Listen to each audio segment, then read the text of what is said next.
And this is the pet market with all sorts of animal for sale. This is recommended for pet animals, especially birds and fish. And you know guys, this place is very strategic because this place located in the Bantul Street, Dongkelan, Yogyakarta. And let's check this out. Yes, cannot wait to see it. Well guys, in Pasty there are lots of kind of pets. There are reptiles, birds, fish, food. So we will find it one by one and let's check this out.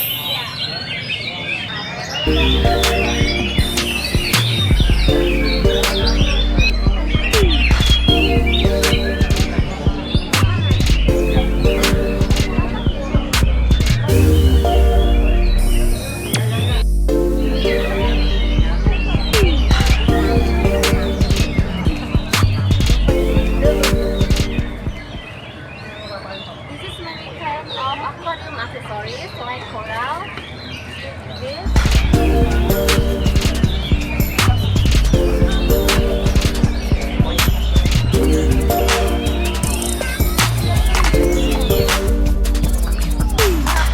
Okay, Eric, this is Sandy. And this is Mom? Yes. What? Yes. Yeah, that is. And also owl. Yeah, this is owl. Yeah, it's so cute. Sleeping bird. And squirrel there. And squirrel too. See that guys?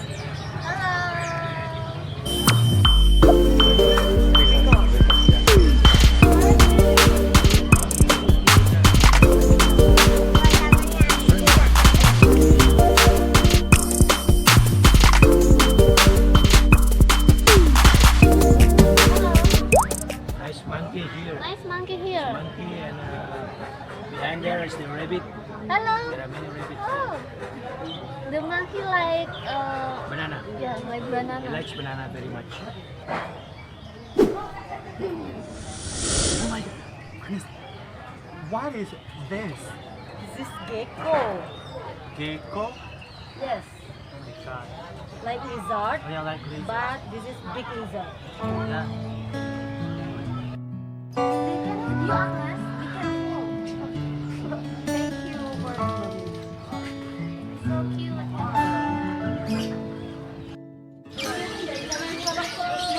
You gave me a lot.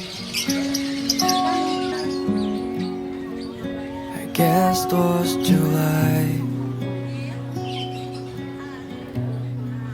You said we'll be back, but I don't know why. Okay, let's start with this sketch. 1, 2, 3, 4, 5, 6, 7, 8, 9, 10, 11, 12, 13, 14, 15, 16, 17, 18, 19, 20. Wow. I should be so lonely when I close my eyes. Imagine you're mine. Big neck, long neck. And the other one is for wedding. Yeah, Wedding pigeon. a couple billion. Okay guys, for your information that Pasty Birds Market was located close to Water Castle before, but now moved out to this place because this place is larger than the place before. So don't forget, if you come to Jogja, let's visit this place, especially for pets lovers.